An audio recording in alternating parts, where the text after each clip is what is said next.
He was a poor, disgusting loser, but gets reincarnated as a prince with godly abilities. Lloyd was a disgusting commoner who got caught and was about to be executed by a bunch of nobles for being pathetic and ugly. The nobles laugh at him for having the weakest magic in the entire kingdom and claim that he doesn't deserve to live.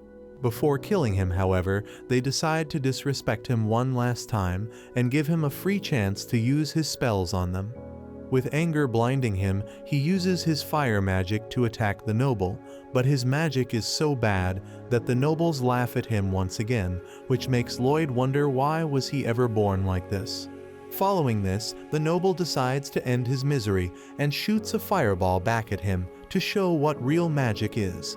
Lloyd is immediately covered in flames as he screams in agony, but the very next moment he understands what true magic really as he admires the beauty of a noble's magic while wishing that he could get another chance at life so he can learn more about magic and become the strongest wizard imaginable. The next moment his eyes open and he finds himself in an unfamiliar room surrounded by maids. He wonders whether this is what heaven looks like and tries to cop a feel on one of them, when accidentally he activates a magic spell which bursts through the roof of the castle immediately, surprising himself with how insanely strong his magic is even though he is just a toddler. It turns out that his wish gets fulfilled, and not only did he get reincarnated with loads of mana, he also became not only a noble, but the seventh prince of the royal family. A couple of years pass by, and the kingdom seems to be prospering with people living peacefully and everyone earning enough money to eat and sleep happily. Inside the beautiful castle, the maids roam around the corridors to find Lloyd, who is hiding behind a statue to escape them. He starts running in the opposite direction, but runs into some politicians and immediately tells them not to inform the maids where he is. The politician agrees and asks whether he would like to go out for a hunt, trying to win his favor, but notices that Lloyd has already ran away. The blue-haired man calls him a stupid kiss-ass for trying to impress the seventh prince as he will never inherit the throne. But the blondie reminds him that Lloyd is the kid who reads spell books when he was not even 1 year old, refused drinking breast milk like a true gentleman, not to forget that his magic is so strong that he literally blew through the roof of the castle the day his was born. Lloyd, on the other hand, has no interest in the crown and runs around the castle in his new body, which has weirdly thick thighs for a guy, but anything can happen in this woke world. He manages to juke the maids and enters the royal library where his eyes start gleaming at the sight of all the magic books that he can't wait to read. He picks up one of the huge books, but before he could start reading, Silpha, his teacher, finds him and takes him out for sword practice. They engage in a sparring session at an incredibly fast pace, where they attack and counterattack faster than a man could blink, and on first glance, it looks like the prince was able to hold his own against Silpha and her massive bonkers, but soon she is able to push him back as they take a breather.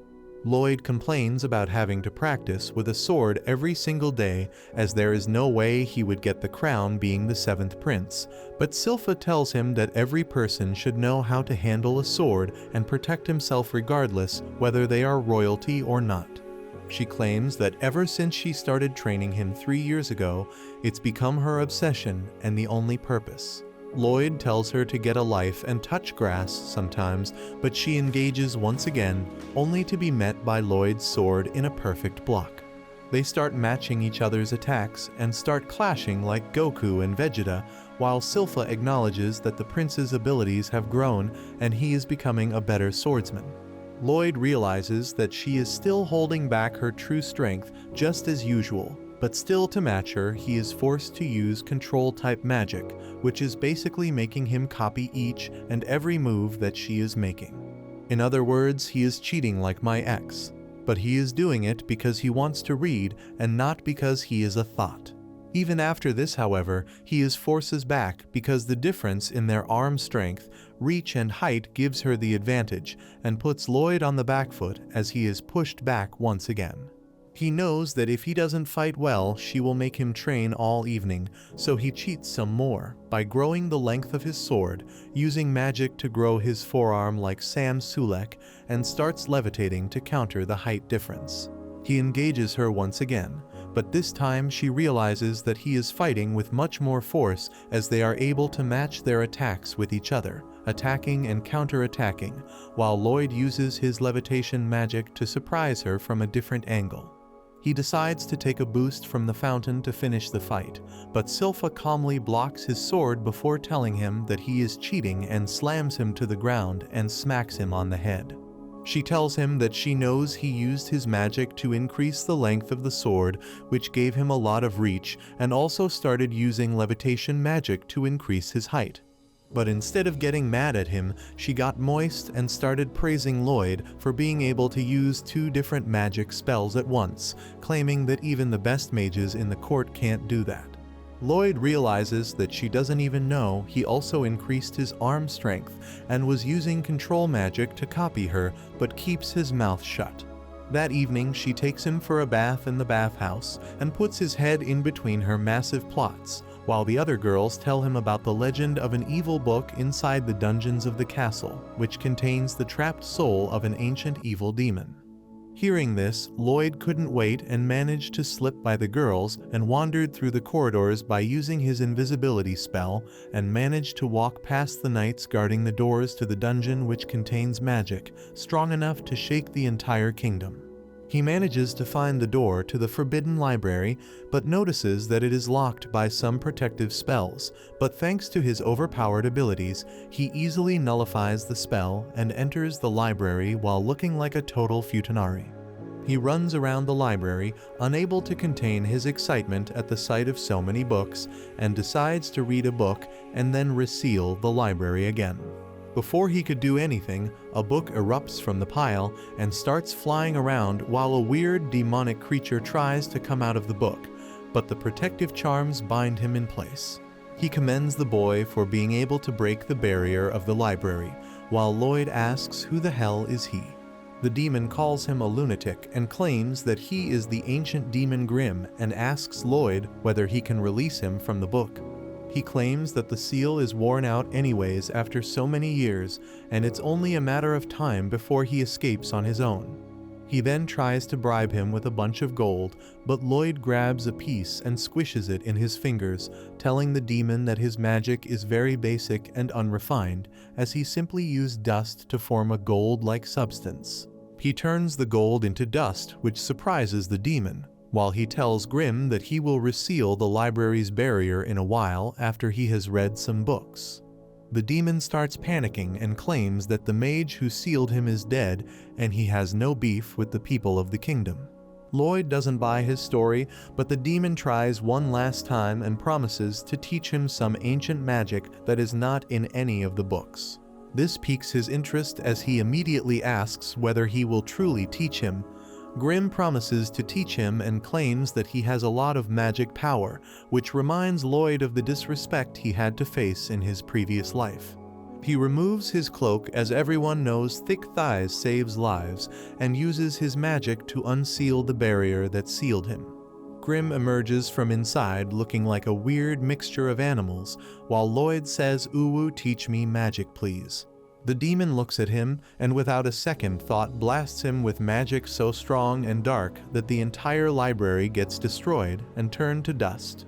He was ready to destroy the kingdom when the dust gets blasted away, as he notices a huge magical barrier in place which protected Lloyd from the destruction, as he honestly tells the monster that he has never seen this magic before.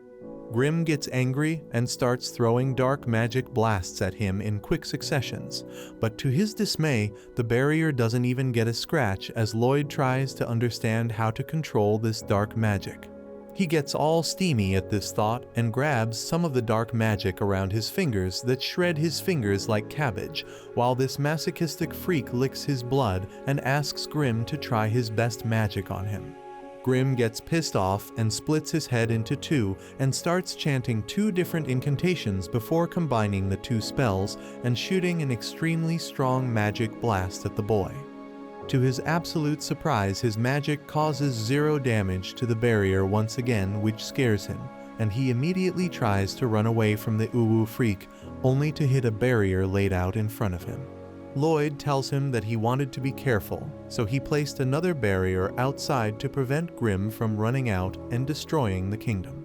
Grimm again starts preparing a destructive spell, but Lloyd tells him to stop and to show him his best defensive magic. After saying this, Lloyd chants a spell and shoots a magic ball so strong that it basically turns the entire barrier into a lava pit, barbecuing Grimm while Lloyd watches him from above. Soon after, Lloyd uses his magic to completely renovate the library to the condition it was in before Grimm destroyed everything, which shocks Grimm beyond belief as he starts calling him Daddy. Lloyd realizes that demons can never die and starts contemplating whether he could make Grimm his test subject to try all the new spells. Grimm immediately bows down and begs for mercy, promising Lloyd to become his familiar forever, which Lloyd agrees to. He then tells Lloyd that he looks too ugly, so Grimm immediately transforms into cute little goat, while Lloyd tells him to come in his pocket. Grimm laughs in his mind while hatching a plan to take control over Lloyd's body once he is close enough, but the moment he touches his body, Grimm realizes that Lloyd's mana is so strong that he can't even control his fingers, let alone his body. He immediately starts acting like a subservient while thinking about different ways he could defeat Lloyd and destroy the kingdom one day. A couple of weeks pass by without any issue when one day, while he was reading some books in the library, his older brother Albert, who is the second in line to the throne, comes in and greets him before asking whether he wants to practice with him. The young prince obviously agrees and goes downstairs, where Prince Albert shows off his magic by using high fireball to hit the targets in the dead center, while all the maids and his underlings clap. The next turn belongs to Lloyd, who walks up to the area, but realizes that he needs to hide his true powers, so he intentionally decides to just clip all of the targets one by one with his fireball instead of hitting them in the middle. Everyone claps for him as well, while one of the bald politicians makes fun of Lloyd by claiming that he can only graze the targets, unlike Prince Albert, who can hit all the targets in the center. Albert looks at him annoyed and tells everyone to follow him upstairs, but tells Lloyd to play and practice as much as he wants. Lloyd is overjoyed at this opportunity, as now he can truly use his magic to the fullest. He then turns towards Grimm and tells him that he wants to try his special magic, where he used 2 different spells at once. Grimm is surprised and tells him that only demons can do that because they can create multiple heads, but Lloyd is stubborn and claims that he has an idea. Without any warning, he uses his magic on Grimm, which sucks him inside his hand, and they try to chant 2 different spells at once. The first time they fail, as Lloyd was trying too complex of a spell, but he refuses to back down, and the next time when they start chanting, Lloyd gets in his groove, while Grimm gets scared as he feels the unbelievable amount of mana welling from inside of the young prince. Grimm also realizes that not only is he trying to use 2 very complex spells, he is trying to combine magics that belong to 2 different classes and are opposite to each other. The reality around them starts breaking as the power gets condensed into 2 small balls, which he then combines and shoots up in the sky with a tremendous bang, which was seen all over the kingdom. When the dust settles, Lloyd notices that he has destroyed the training yard, and moreover there is a massive hole in the sky. He gets terrified, but thankfully, the hole disappears with time and everything seems to be fine. The next day, Grimm brings the newspaper to show a picture of the hole in the sky on the front page, but Lloyd's attention is turned towards the article about an adventuring party gaining lots of loot inside of a dungeon. This makes him decide that he wants to go to a dungeon, so he takes out a piece of acorn and uses his magic to create an exact replica of himself, which mirrors everything that Lloyd does. After that, he takes Grimm back into his arm and flies off to find a dungeon. But it turns out that half of Grimm's soul is magically transmitted inside the clone back at the castle, so they can communicate. Back inside the castle, Grimm looks in the mirror to admire Lloyd's work, while the prince himself flies fast and far, when they suddenly spot a girl running away from a bunch of orcs. They drop down on a hilltop to observe, but to their surprise, the girl uses a special breathing technique to gain energy and burst through the first couple of orcs, defeating them one by one before exploding the last orc with a Kai blast that Lloyd has only read in books before. The girl immediately notices him and rushes up the mountain thinking that he is an enemy, but in that time, Lloyd uses his imitation magic to make himself look taller and older. The girl immediately falls for his looks and introduces herself as Tao, a B-rank warrior from another continent.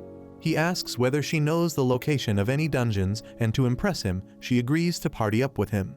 They go inside the dungeon, where she destroys any monster that comes in front of her, while Lloyd collects glowing rocks. Sometime later, while they were having lunch, Lloyd asks whether she was using Kai to get her energy, and she replies yes, while claiming that not many people know about it.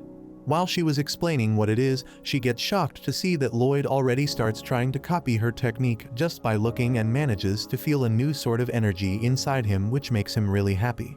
Later, she takes him deeper into the dungeon where a monster wolf jumps at them, but she immediately uses her Kai blast to kill it.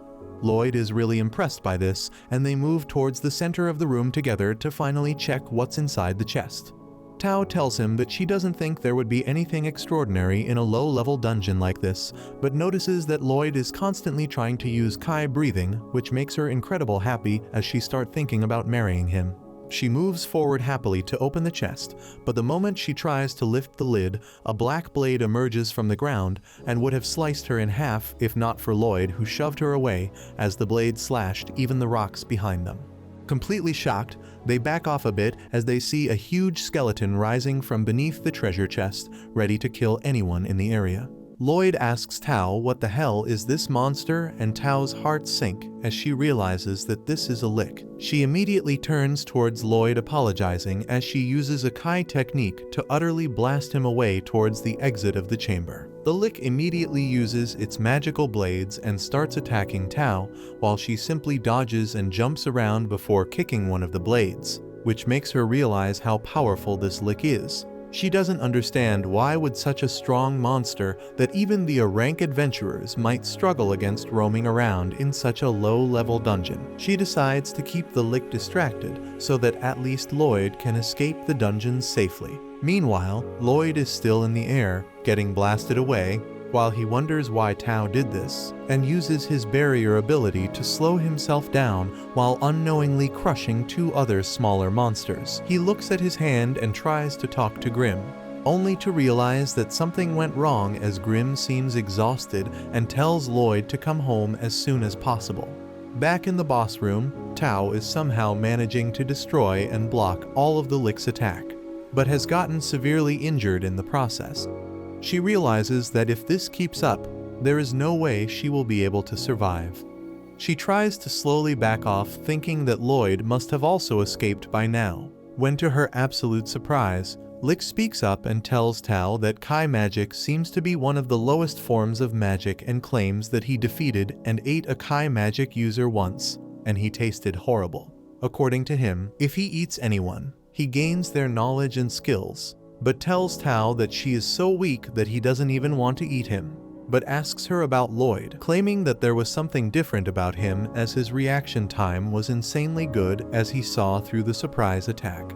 She tells him that the man was named Lloyd, and even though everyone on this racist continent looks down upon Kai techniques, he found it fascinating and wanted to learn it. Following that, she takes a deep breath and starts attacking the monster while it hides behind his barrier, mocking her, claiming that her weak attacks can never break his shield. She continues to attack, landing a barrage of hits while thinking about how she has been working her ass off and training every single day since she was 5 to reach at the position she is. She pushes herself one last time and breaks through the barrier, only to find that the lick is disappeared. She falls to the ground out of exhaustion while the lick speaks up from behind, claiming that her strength is even weaker than the magic present in his single finger, making her a very boring enemy to fight against. He claims that she wasted his time and shoots a massive magical shard at her. Just as he thought it was over, his shard shatters into 100 pieces. As it turns out that Lloyd arrived at the last moment and saved Tao's life with his barrier. He tells her that she did very well, claiming that he will take over from here and finish this monster. Tao is confused and looks at Lloyd only to see a crazed look on his face as he itches for a fight. The lick starts chanting a spell, but before he could attack, Lloyd uses a Kai technique to quickly run behind the lick. The lick is shocked at his speed, while Lloyd takes a deep breath and hangs upside down on the rocks, protecting himself with his barriers, while the lick tries to land attack after attack, only to fail every time. Lloyd ignores the Lick's attacks and thinks about what Tao has taught him about the Kai till now as he takes a deep breath and starts sprinting around the cave while the Lick keeps attacking him to try and break his barrier. Lloyd realizes that his barrier is blocking the flow of air, so he decides to break his own barrier. This pleasantly surprises the Lick, who immediately shoots a bunch of magic blasts at him, hoping to end the fight quickly.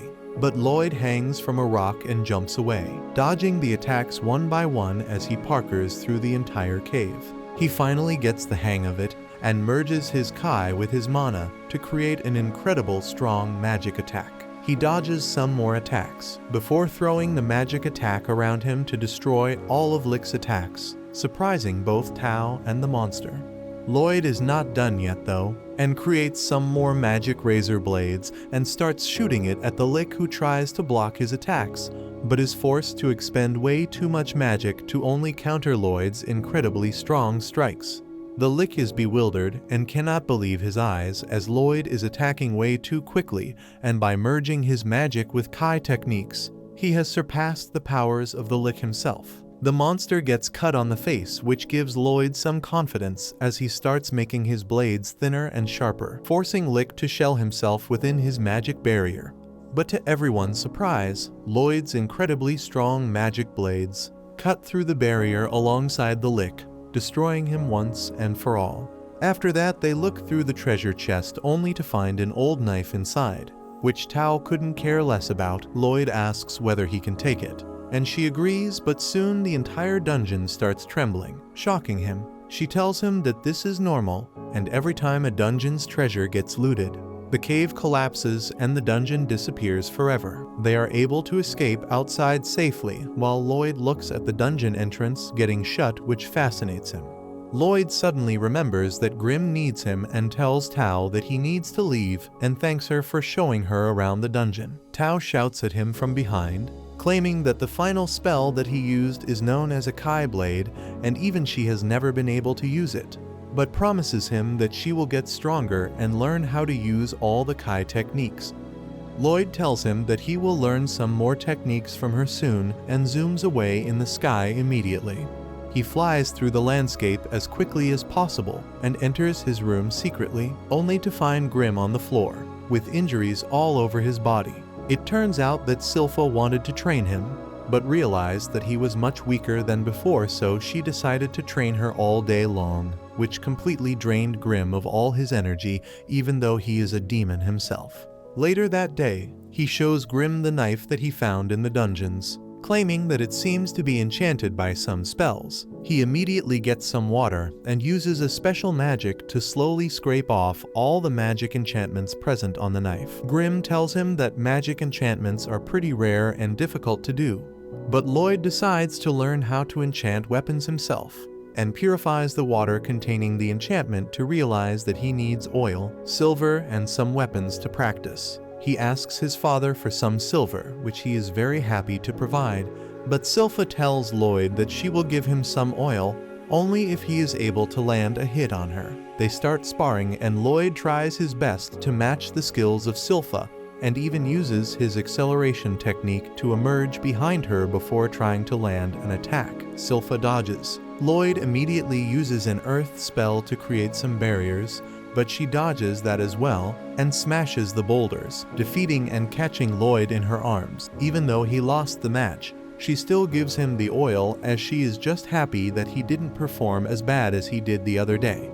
Grimm and Lloyd go into their secret dungeon and melt down all the silver coins before using the oil to imbue magic inside of them, creating a solution which can help them in enchantment.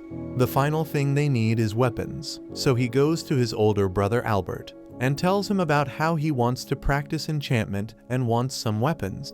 Albert immediately tells his guard to give him some weapons, and the guards put down as many weapons as they had, while they all cry thinking their weapons are as good as lost, because enchanting is super hard and a 10-year-old child can never do it.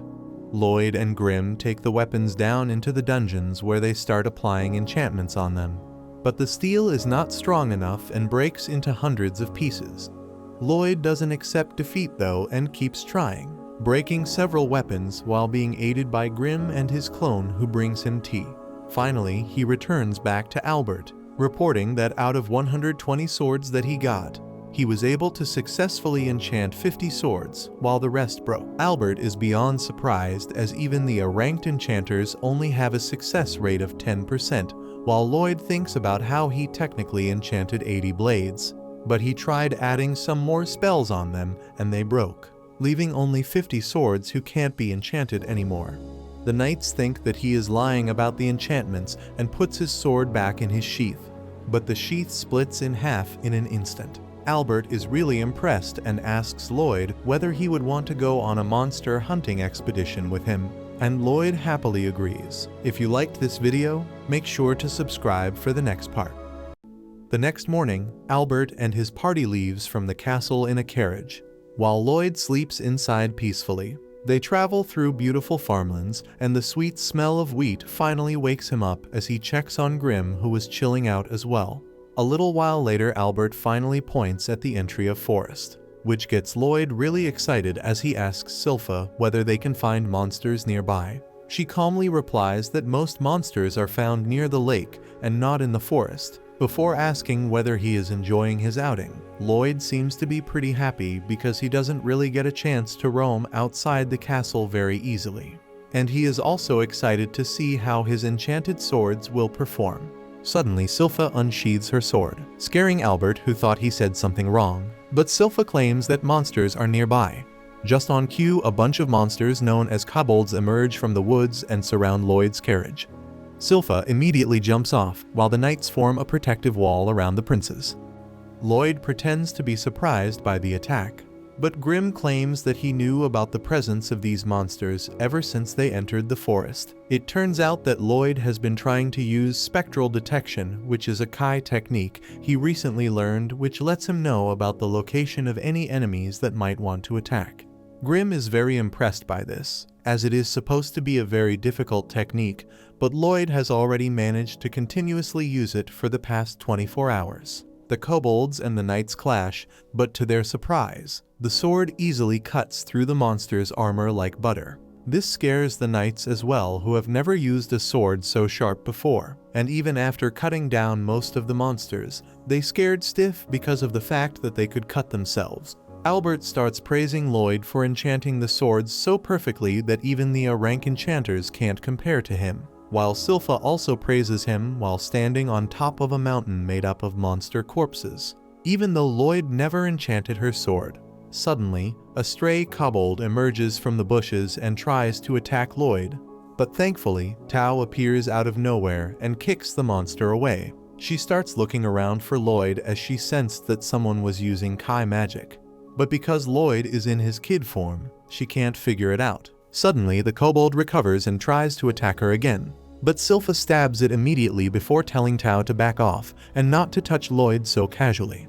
They were about to start a catfight, but Albert saves the day by telling Tao that she could accompany them till the lake if she wants. They reach by the lakeside as the moon rises up in the sky, and Albert thanks Tao for saving Lloyd's life, but she still looks confused as she tries to find the traces of Kai magic that she sensed. Lloyd is relieved that his secret is not revealed and wanders back into his tent, only to get strangled by an overprotective Sylpha. Tao ends up witnessing all this and calls Sylpha a creep, which pisses her out. They start bickering amongst themselves while the knights think that they are in heaven as they surround the girls to watch them. Lloyd slips by and walks away, thinking how this is even more suffocating than when he was in the castle. Albert starts talking to Lloyd and tells him to be wary of girls, as relationships can be really scary. Meanwhile, the girls notice the boys being boys and beat the crap out of all of them, which they probably liked. Sylpha finally puts on her skirt, while Tao tells her that she is here to repair the chapel, which is present on top of the hill, and Sylpha tells her to get on with it and leave. But Albert stops her and claims that she shouldn't go up there at night, as it could be very dangerous. He tells her that they should stay together and leave at the break of dawn, when suddenly Lloyd senses something. Immediately, there's a huge blast as a giant monster appears out of nowhere, making Lloyd really happy, as this is the first monster that he saw in a forest. Everyone gets ready for a fight, while Lloyd simply sits down on a box, while Sylpha stands in front of him for protection. The monster, which turns out to be a beowulf, attacks the knights with a surprising speed, which impresses Lloyd, but he notices that Grim seems to be lost in his thoughts. The Beowulf chases one of the knights who is saved by Tao, who uses her special Kai blast to knock it down. This is not enough though, as the Beowulf gets up and attacks again while Tao dodges away. Albert finally walks up and unsheathes his sword before he starts chanting a spell. The swords start hovering behind him while draws all the magic power out of it and shoots a fireball at the monster. The spell completely barbecues the beast while everyone watches in awe at the strength of the heir to the throne. And the knights start celebrating and shouting Albert's name, claiming that his magic is the strongest. Albert tells them that his spells are not usually this powerful, but because of Lloyd's enchantments, his magic got boosted as well. While the knights and Albert think that the fight is over, Grim calls Lloyd and tells him that he just remembered that the chapel on top of the hill was used to trap a pretty strong demon a long time ago. Before he could ask any questions, however, the seemingly dead monster gets up once again, surprising every single person in the area. And literally in front of their eyes, a huge horde of monsters appear around them. Suddenly, a hand pokes out of the Beowulf's mouth and a demon appears from it, introducing himself as Paz and promises that he will kill every single person present here. The monsters immediately attack Albert and his party, who try to stand their ground, but to their surprise, their attacks are pretty useless, because the beasts regenerate immediately. Tao kicks one of the monsters away and tells Albert that this is getting out of hand as they can't defeat these many monsters alone. The knights try to gang up on the monsters, but it's all in vain as they simply regenerate after every attack. Silpha tells Lloyd to hide behind the barrels, and he follows her instructions before asking Grim whether he knows this monster. Grim replies that although he doesn't know Paz personally, he is pretty sure that he was the demon who was imprisoned in the chapel on the hill. He further explains that Paz seems to be using his mana to control all the other beasts like a puppet, and is using his mana to heal any damage inflicted upon them. Lloyd hears in awe before plopping Grim to the ground and asks whether he could teach him how to do that. Grim is shocked to see that he wants to learn the magic in the middle of this huge fight. Tao tries to stand her ground and fight back, while Silpha calls her weak for not being able to defeat such weak monsters. Paz seems to be having a great time as he realizes that he is winning the battle, as these people don't know how to deal with so many monsters at once. Unfortunately, he makes a big mistake by making fun of Lloyd, as he calls him a useless kid who needs a babysitter to protect him. This really pisses Silpha off, who asks Lloyd whether she could leave him for a moment. Lloyd doesn't really care as he is busy learning how to control mana. Suddenly, everyone feels a wave of dread as they realize that Silpha seems to be serious right now. She grabs her sword and walks towards Paz fearlessly, who makes fun of her even more. But Silpha calls her an ugly incel who has never smelt a girl before. This pisses him off, and he tries to attack her. But to everyone's surprise, Silpha not only dodges the attack, but chops off all 4 limbs of the beast. Paz gets really annoyed at this and starts using all of his mana to recover the Beowulf's limbs. During this time, Albert notices that the other monsters have stopped regenerating altogether, which means that if Silpha keeps dealing damage to the main body, they can defeat the smaller monsters without them being able to heal. While all this is happening, Lloyd is busy learning how to control the flow of mana, while Grim tells him that at first he should try to shape it into something, then he can try to put some color into the object, and lastly he could try to add smell to the object, but claims that it is very hardcore stuff. To his surprise, by the time he turns around, Lloyd has already created a flower made up of mana with different colors and an amazing smell. They sniff at the flower like junkies beneath a bridge, while Silpha keeps styling on Paz and his Beowulf as she knocks them to the ground one more time. She asks the knight beside her to give her his sword for a moment, and he immediately agrees. While Paz is confused about who this maid is because she literally has no gaps in her defenses. He doesn't understand why a swordsman who is so strong just want to be a babysitter to a worthless child, but to Silpha, Lloyd is her everything. As she admires the sword which was enchanted by him, Paz decides to play some mind games with her, and starts laughing as he claims that he has gotten interested in the child that she is trying too hard to protect. He promises her that he will tear him apart piece by piece, and then he will examine each and every broken part of the boy before he burns the pieces,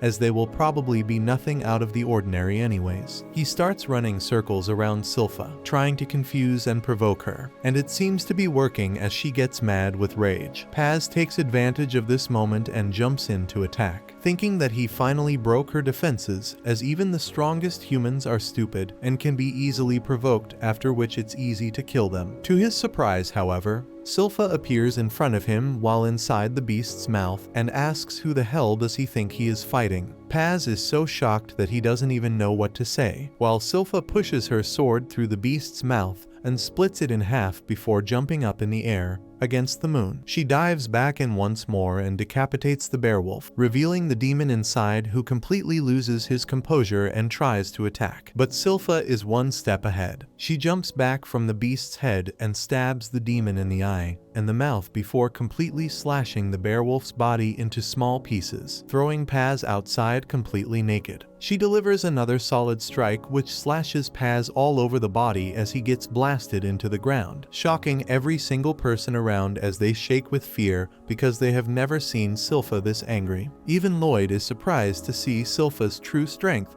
and realizes that even he can't defeat her if she goes in full force. Silpha, however, only has one target as she slowly moves towards the incapacitated Paz, telling him to get ready to taste the cold touch of the sword that was enchanted by the boy who he threatened to kill. Silpha tells the demon to simply surrender, as there is no way she is going to let her live. But to her surprise, Paz simply smiles and starts breathing a weird pink gas out of his mouth. This seems to increase the regeneration of the monsters, who once again try to attack Silpha from behind.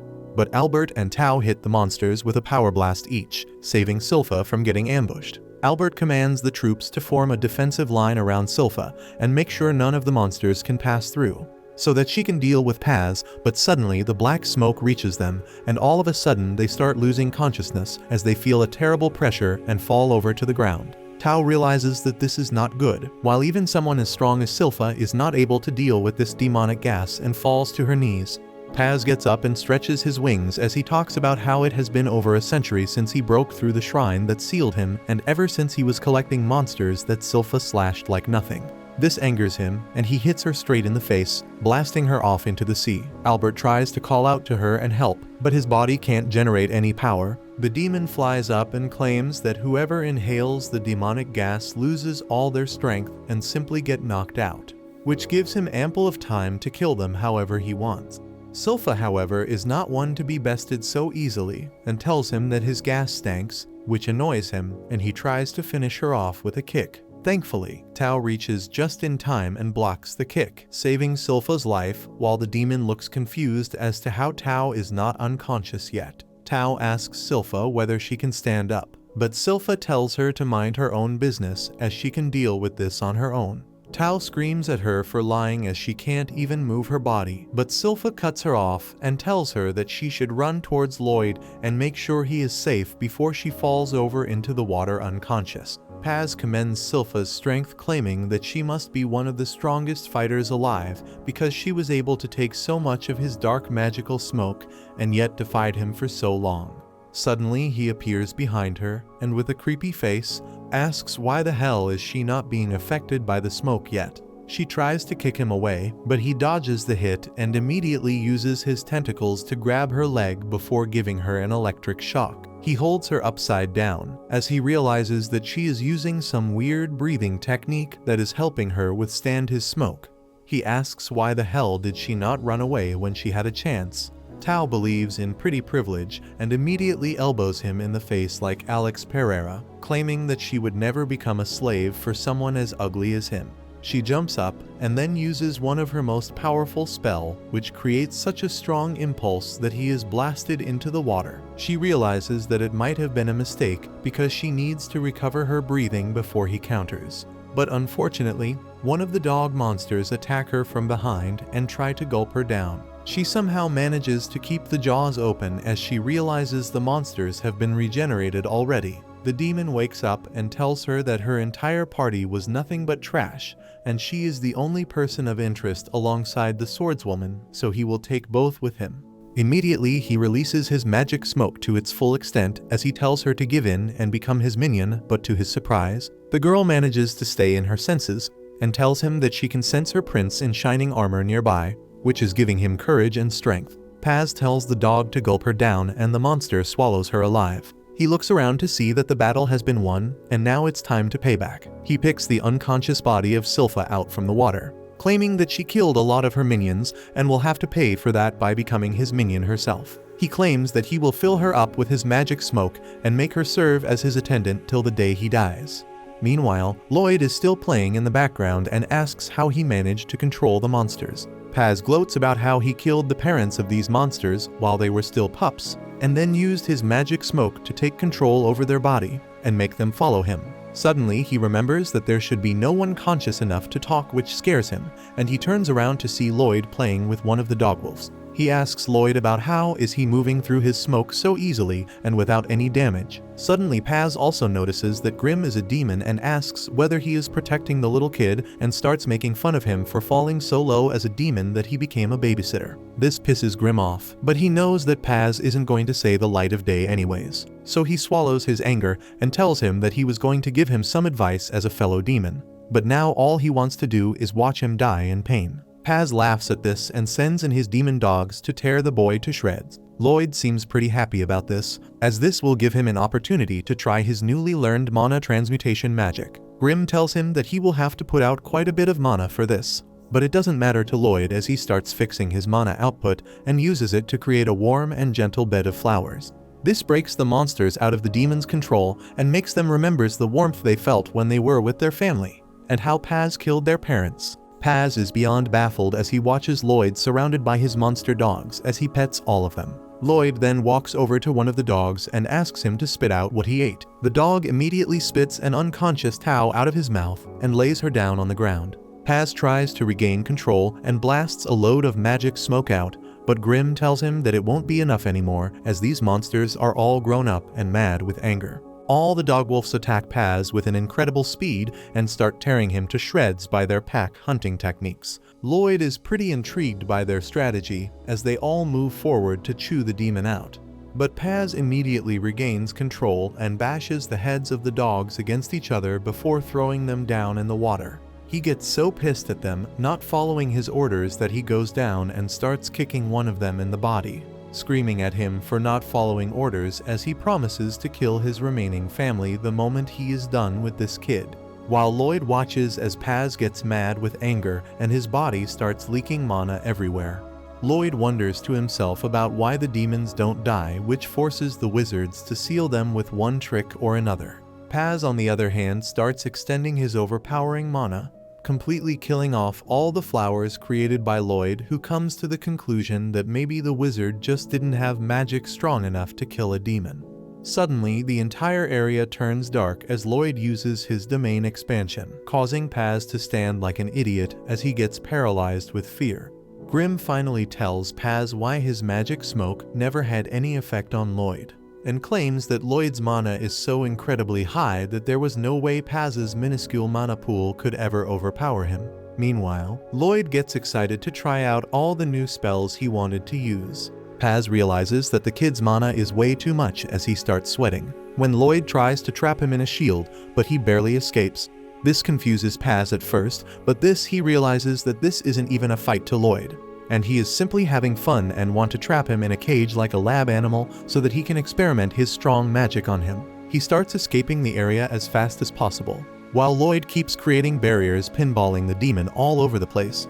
He then turns towards Grim and tells him to help him trap the demon, and Grim obeys. After this, they are able to put twice as many barriers in half as much time, and even Paz realizes that this is too much as he tries to run away, but gets caught in the end. The demon tries to run away, but the barrier is too strong and he is kept inside of it, which makes him start begging for his life, as he promises to give Lloyd a very high position in his court once he becomes the king of this world. But Lloyd doesn't care about all that, and alongside Grim, he starts compiling a bunch of spells together. He combines the spells of all the different elements before multiplying them by 100 and deploys them with triple the intensity, completely blasting the demon inside the barrier for 30 straight minutes just to see how much damage can he take. After watching for a while, he finally releases the demon from the barrier who looks completely withered and half dead as he stands in the air unmoving. The demon starts turning to ash while Lloyd realizes that everyone is starting to wake up, so he immediately runs away to avoid any suspicion.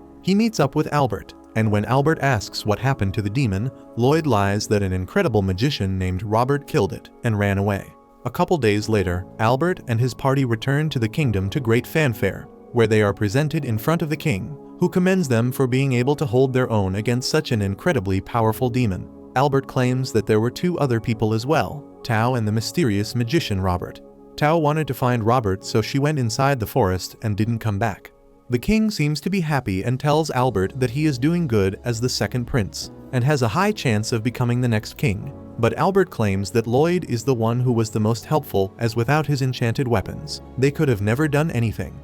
To everyone's surprise, he then asks the king to also include Lloyd in the race to become the new king, and the king accepts. They rush towards him and cuddle with him till he is all tattered. Later, Lloyd, Silpha, and Shiro return home, and Silpha wants him to train with her immediately. Lloyd doesn't want to, and then suddenly, Albert comes to his rescue. He claims that he needs to talk with his younger brother about something, but Silpha doesn't want him to. She can't disobey Albert in the end, and he tells Lloyd that he wants him to meet someone.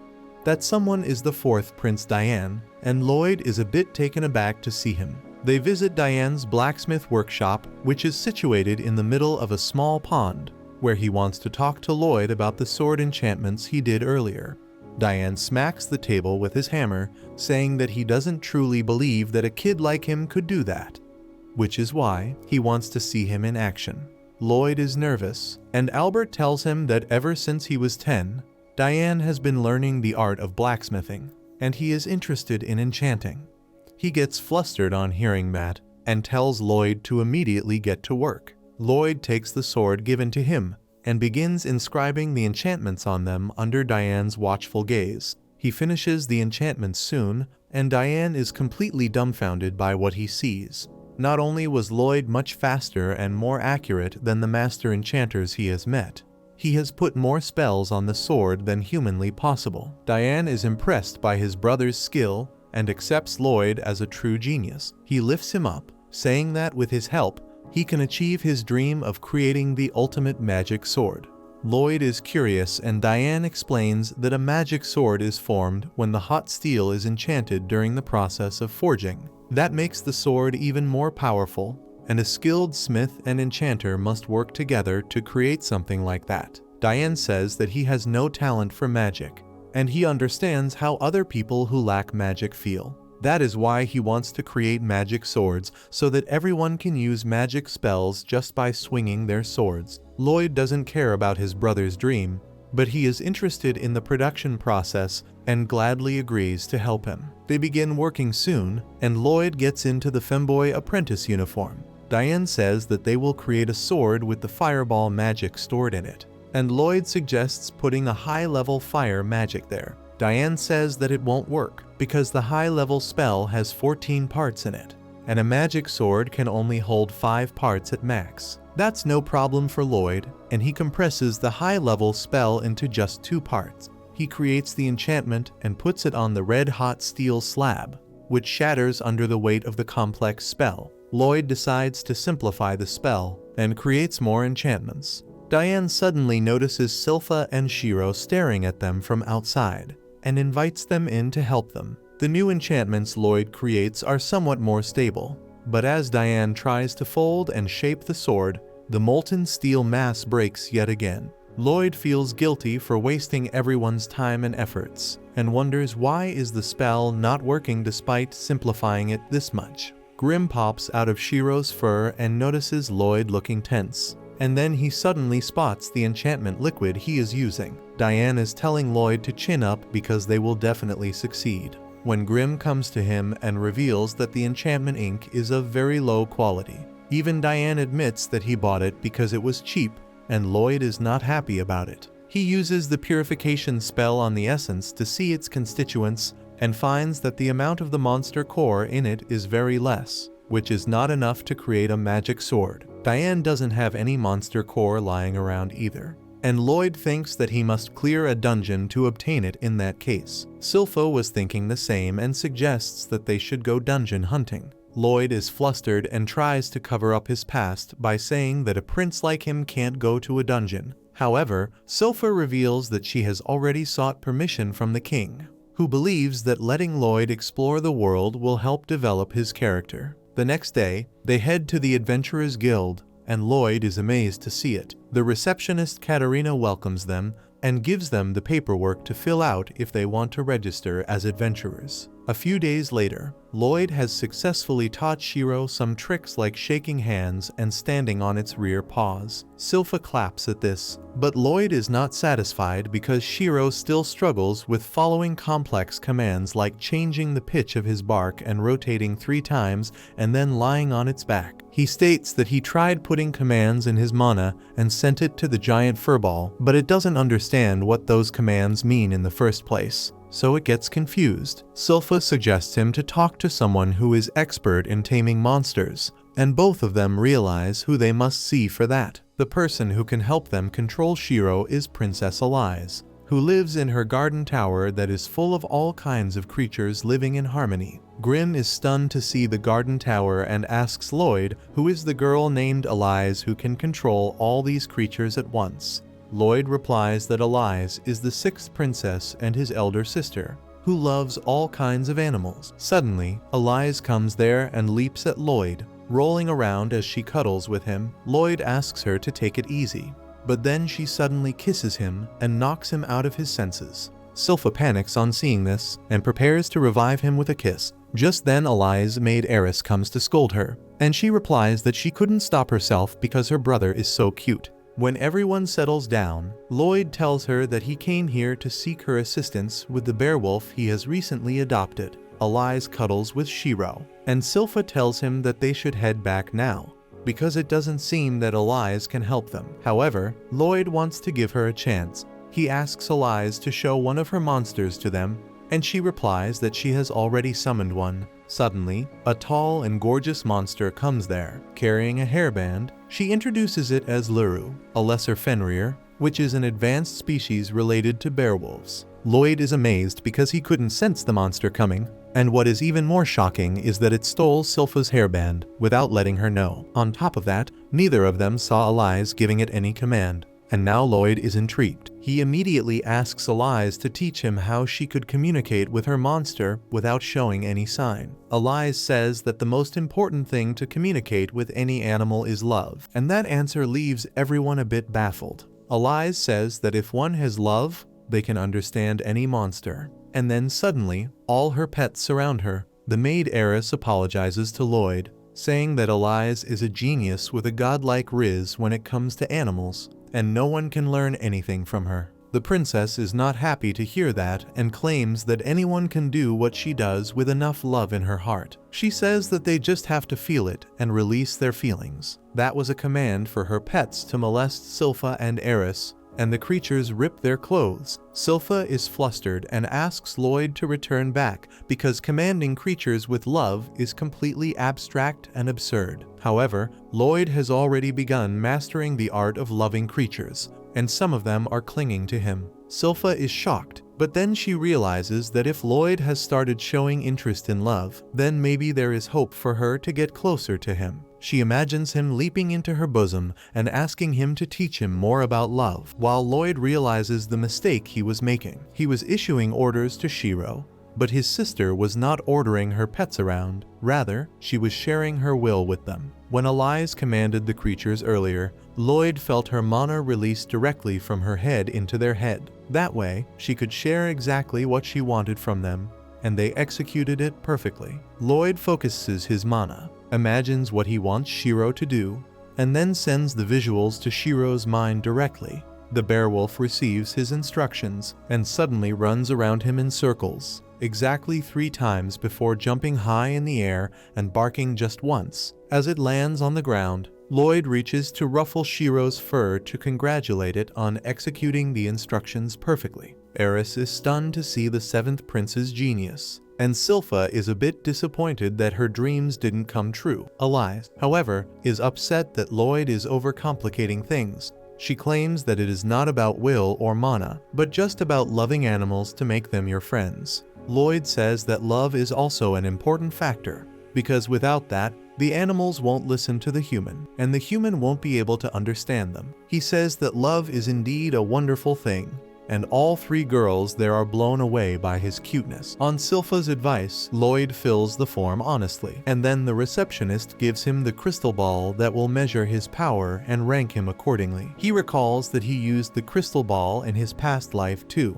and it made his body emit a faint purple light because he had no magic. Lloyd is 90% sure that if he lets the crystal ball measure his full power right now, it will explode, and that will draw too much unwanted attention. So he compresses his mana to the point that it is only 1% of his true abilities, and touches the crystal ball that shows that his magic is a rank, but all other abilities are F rank. Overall, he gets an E rank, and all the adventurers in the building laugh at him because even the weakest adventurers start at the D rank. However, Katarina is amazed because Lloyd's magic is a rank, which is comparable to an experienced mage. She believes that he is the most promising adventurer since the person named Silver Blader. The adventurers are triggered, and they ask the receptionist how dare she compare a runt like him to the legendary Silver Blader who tore through hordes of monsters like they were paper and then suddenly vanished after becoming an A-rank adventurer. Silpha controls her rage and asks Katarina to give them a quest to enter a dungeon right away, but she tells her that they need at least a B-rank adventurer to challenge a dungeon. Silpha says that she will re-register herself then, and suddenly, one man puts his hand on her shoulder, asking her to ditch the kid and come with him. The very next moment, Silpha chops off half of his mustache, and everyone panics. Katarina tells them that Silpha is the very Silver Blader they consider a legend. The men freak out on hearing that, and in the meantime, Katarina tells Silpha that if she re-registers, she will be demoted to rank C as per the guild policies. Suddenly, Tao arrives there, and smugly tells Lloyd that if he needs help with something, she is here for him. Silpha doesn't want Lloyd to be involved with Tao and starts heading out. Tao stops her,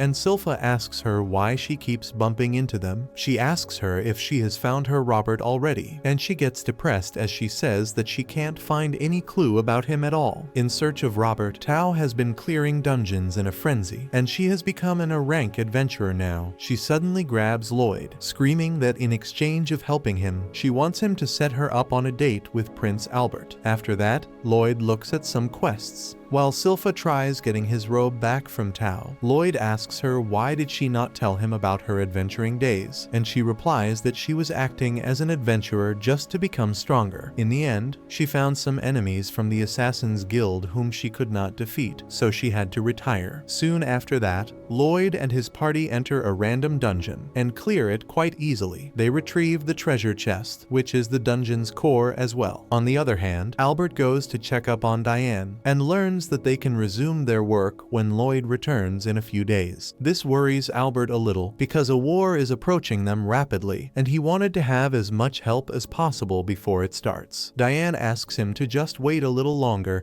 and then they can mass produce magic swords. But Albert tells him that the fact that they are getting along well like brothers is enough for him. He asks Diane to not worry about the fighting, but asks him to keep working hard so that the swords he creates can save the lives of their citizens. Diane is not happy about this, but then he spots that Lloyd has returned successfully with the dungeon core. They happily resume their work, and with the high-quality enchantment ink this time, Diane succeeds in creating a magic sword. Later, he takes it for a test run and swings it to unleash a powerful fireball that completely obliterates the target. Diane and Albert are blown away because they didn't expect it to be this powerful, and they can't stop shivering when they see the crater the attack left behind. Lloyd also can't stop sweating from nervousness and thinks that he should tone down things a bit from the next time. At night, Lloyd can finally relax in his bed after a long day's work. Shiro and Grim also fall asleep as soon as they hit the floor, and Lloyd pets them when he suddenly notices the presence of a strange object in the garden. He tries analyzing what it is, but it seems like a hole in space. He turns around to see what's happening and finds an assassin there, waiting for her chance to attack. The assassin hides behind the fountain while keeping an eye on Lloyd's room.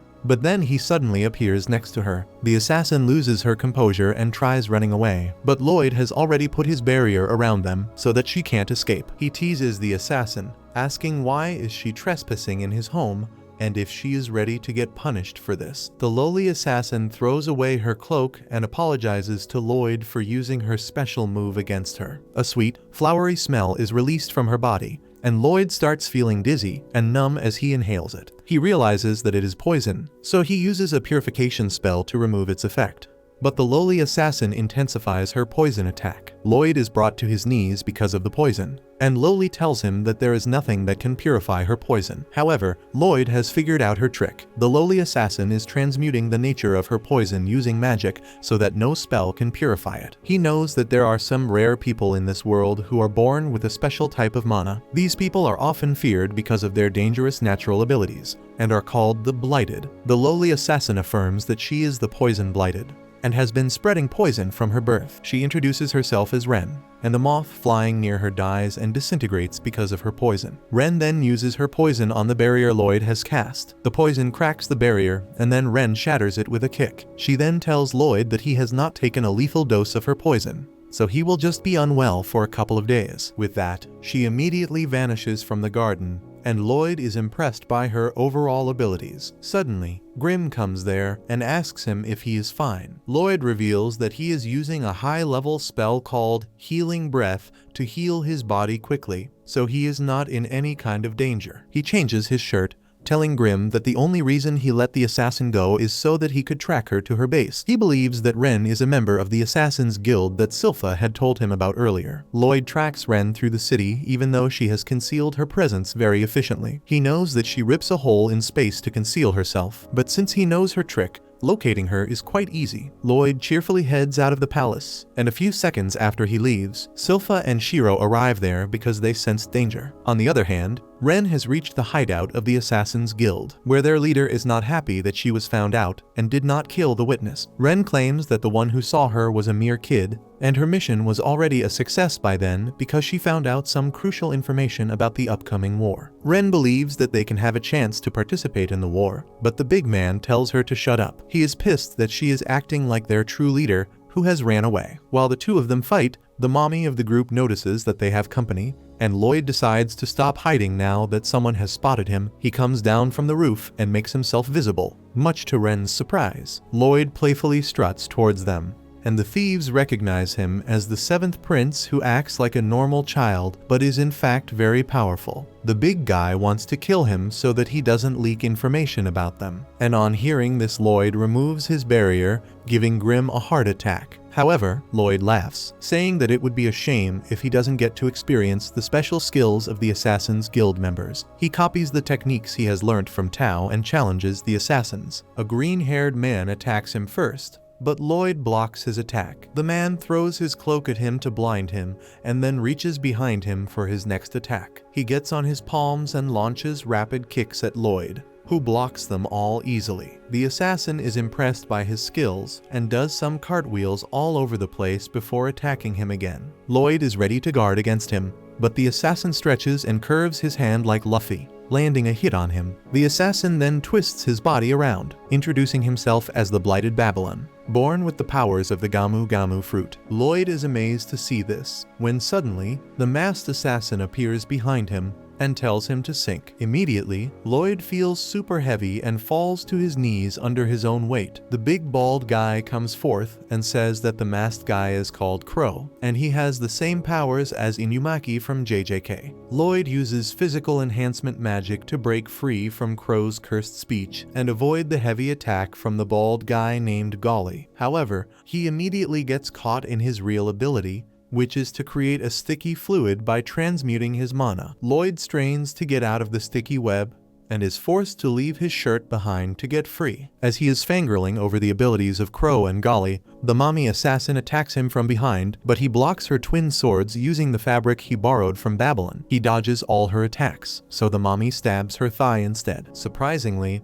a similar wound appears on Lloyd's thigh, and the woman introduces herself as Talia, who can share her damage with anyone she can see. Lloyd can only smile like an idiot on learning how her powers function. Both he and Talia land on the ground, and she immediately attacks him again, and he keeps dodging. The assassins stand side by side next, telling Lloyd that now the introductions are complete, so they can finally end his life. However, he is smiling like a madman. He uses healing magic to instantly heal his wound.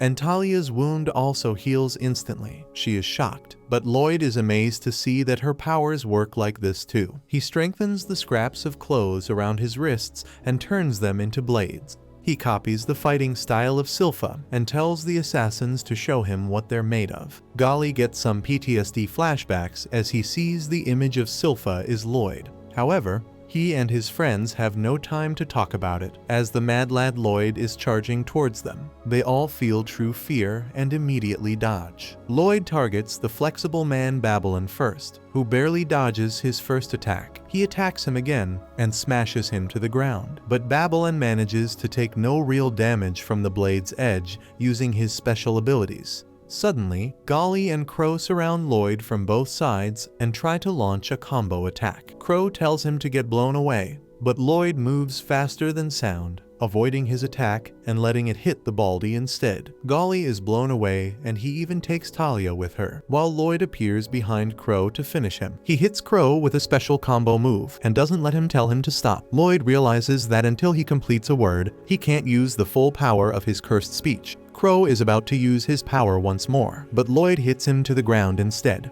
Golly gets up to fight him, and Talia tells him to stop because they are glued together. He doesn't listen, and as he swings his fist around, all of her clothes are ripped. Talia curses the knucklehead for this, and then Lloyd attacks her without warning. She blocks his attack and warns him not to injure her or he will get damaged too. Lloyd really wants to learn that through practical experience and immediately yeets Talia into a pillar. As she is turned backwards from the strong impact, Lloyd is also bent backwards and coughs blood, while remarking that her powers are really magnificent. Golly comes up behind him and holds his hands, but Lloyd gives him the slip and the bald man is left holding just his fabric weapons. Lloyd then uses Tao's techniques and sends Golly flying, even though he uses his web to shield himself. Golly crashes right next to Ren, who falls to the ground in terror at Lloyd's unbelievable power. He moves towards her, asking her to let him see her poison again, but then Golly suddenly covers for Ren, saying that she can't control her poison mana, so everyone here will be caught up in it if she uses it. Lloyd remarks that none of them seem to have a decent control over their powers, and Golly tells him that he is right. He curses the uncontrollable powers that left them with no choice but to live as cursed outlaws. He attacks Lloyd again, but he quickly dodges and moves behind him, before hitting him with a thunder palm. Ren is furious, and she attacks Lloyd for killing Golly, but he blocks her attack. Golly gets up and tells her to stop, because he is not injured at all. Instead, after Lloyd's last strike, his mana is completely under his control. No one can believe it, and Lloyd explains that he engraved a spell on Golly's back so that he can control his mana properly. Golly cries tears of joy, saying that his cursed power has finally vanished, and Lloyd tells him that he can use his power at his will now. He then calls the rest of the assassins and engraves a spell on their bodies too. Crow is moved to tears after he speaks normally after many years. Babylon and Talia also find that their powers are not activating by default anymore. Talia tries to activate her power and pulls her cheeks, which hurts Babylon, proving Lloyd's point that they can control their powers now. Ren has also got a butterfly-shaped spell on her shoulder, and she tries to hide the fact that she is happy about it. However, as Golly brings a dress, she expresses her excitement about being able to wear anything she wants now. Soon, everyone welcomes Lloyd in their gang, and they even give him some of Ren's clothes that fit him perfectly. She is not happy about that and claims that he is their enemy, and Grim starts arguing with her about it. Lloyd doesn't care and asks everyone to show him their powers once more, but Golly says that before that, they must explain themselves to him. Lloyd says that he is fine, but the bald dude has already started rambling about their past. However, as he learns about the leader of the Assassin's Guild, Jade, who has the power of teleportation, Lloyd suddenly gets excited about the story. Golly says that Jade has probably the worst power out of them all because he can teleport anywhere at any given time, without his will. Despite that, he was the most cheerful one out of them, and suggested that they form the Assassin's Guild and take jobs that are too dirty for the Adventurers Guild to handle. He came up with a coin with the sketch of a wolf and declared that every time they complete a mission,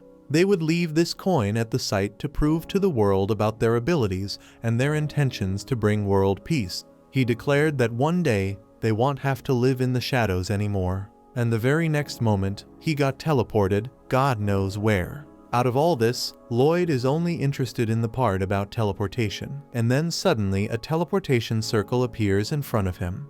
And out of that comes a letter with the wolf mark of the Assassin's Guild. A few hours later, Silpha and Shiro arrive at the Assassin's hideout to find Lloyd, but they don't find a single human there. However, there is a note from Lloyd saying that he is going to visit the Lord of Lordost, their enemy territory, along with the Assassin's Guild. As this news reaches Arthur, he can't stop trembling in fear and anxiousness, unable to process what has happened. He thinks that the King of Lordost must have ordered the Assassin's Guild to kidnap Lloyd, and he wants to wage war against them. Diane manages to convince him that Lloyd can't be defeated so easily, and they should try to negotiate peacefully. However, Silpha produces the dirty clothes belonging to Lloyd she found in the cave, and on seeing this, both Arthur and Silpha are ready to wage war. Meanwhile, Lloyd is just flying his new buddies to Lordost for an errand, unaware of the troubles back at home. It turns out that the letter that the assassins received was from none other than their own leader Jade, who wrote out to them, claiming that he was transported to the territory of Lordost, but he managed to perform a coup on the Lord who was trying to start a war, and has named himself the Lord of that area. He then tells all of them to make their way to the manor so he can give them all a proper welcome. The assassins seem overjoyed and very emotional at this letter, as they thought their leader was lost, but now they seem very happy and ready to leave in an instant. Golly bows down to the ground and thanks Lloyd for what he did and promises to pay him back in kind one day for sure. Meanwhile, Ren ends up making her way shyly to Lloyd and asks whether he could join them on their journey, as she wants him to use his magic to fix Jade as well. Lloyd thinks for a second, but then grabs the letter as he examines it and asks them what do they think was used to send this letter here.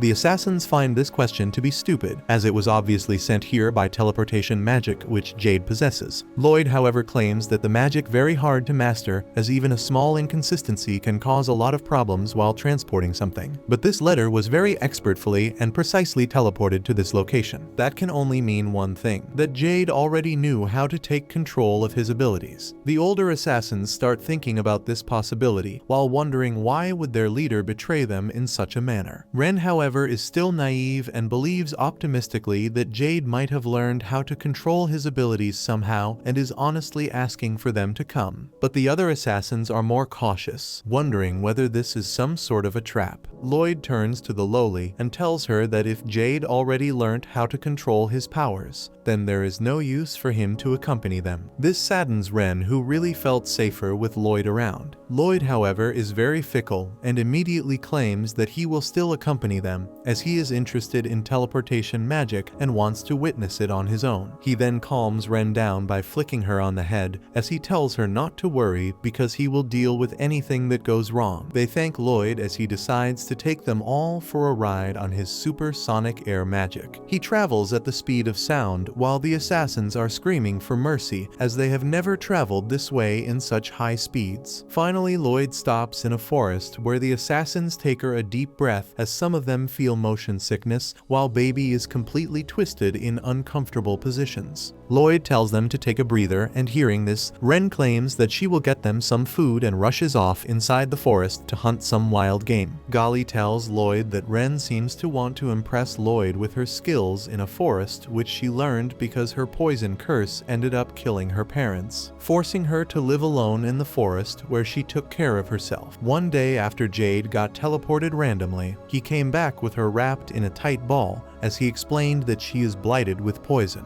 The others were very apprehensive at this and told him that she could be dangerous if she can't control her poison, and moreover she looks more like a rabid beast than a human. Jade would hear none of it, though, as he cuddled and rubbed her all over his face, calling her cute before spewing blood out of his mouth because of the poison as he falls to the ground. Baby Ren starts crawling away while the others tell Jade that it's for the best, but Jade would hear none of it and told them that he will live here alongside Ren no matter what, and they all need to help him raise her up. The assassins at the end of the day were misunderstood, kind-hearted people who decided to adopt the child as Golly became her teacher, Crow and Talia her dress designers, while Baby took the job of getting her good nutritious food. Years started passing by, during which she would hide in the barrel to prevent her poison from leaking all over the place, as she gets taught by the various people in her party and slowly began to consider them family as well. A long while later, after countless failed attempts, Jade managed to engrave some spells on the costume that Crow and Talia designed. With the help of that,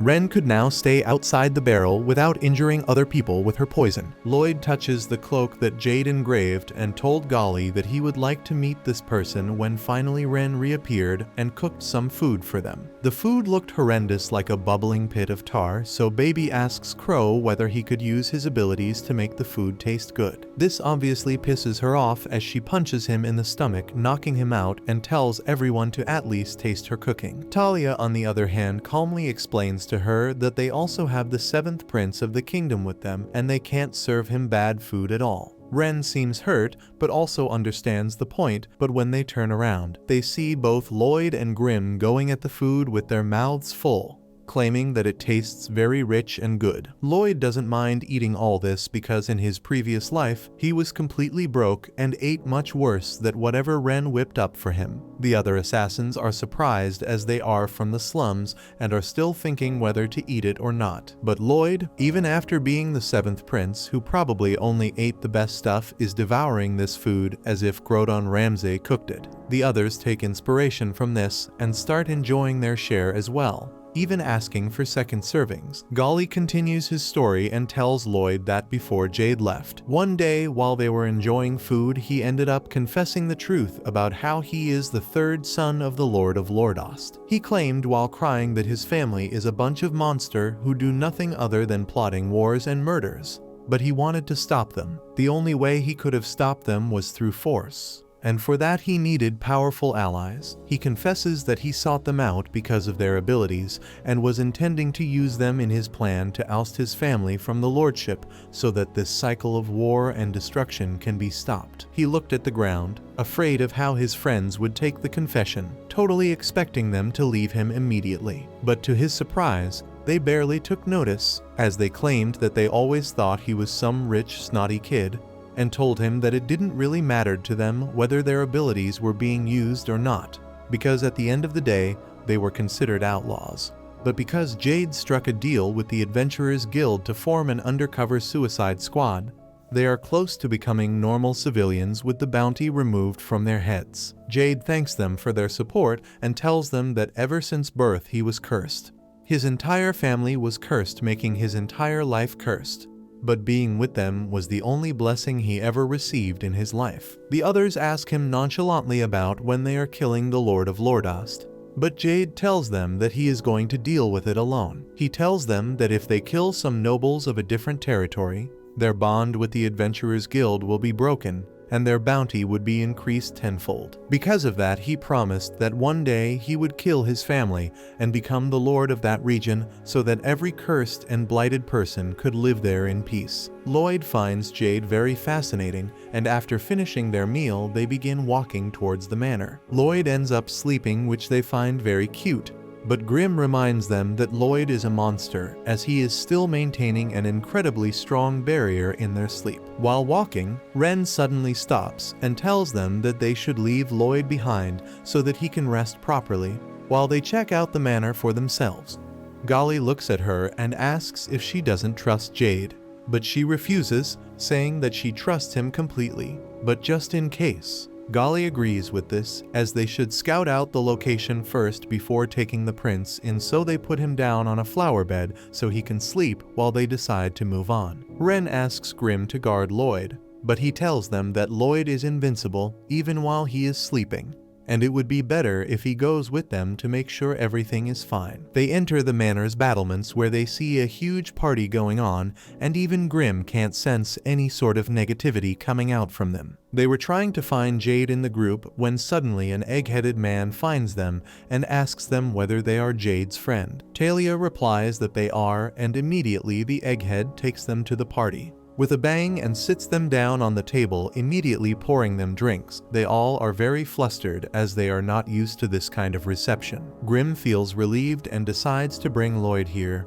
but Ren holds on to him, claiming that she feels nervous and would like if Grim stayed by her for a bit longer. Suddenly Jade appears in his lord's outfit, cheerfully greeting the others as he makes his way towards them. He changes his attire so that they feel better, while all of them walk towards him with tears in their eyes. Grim finally frees himself to bring Lloyd, while Ren tries to say something, but suddenly Jade's smile changes as he claims that he doesn't really care and uses his insane magic to force them to the ground. The pressure is incredible as Jade laughs at them for falling for his trick. Suddenly everyone surrounding them starts turning demonic, while Grim realizes something is very wrong and uses his magic to blast Jade away. He screams at them to run, but Jade appears behind him and delivers such an insane kick that he falls near Lloyd, barely creeping towards him as he tries to inform Lloyd what just happened. Back at the manor, Jade reveals that he is actually a demon named Gus who took control of Jade's body when he got teleported in his area. It took months to wear him down,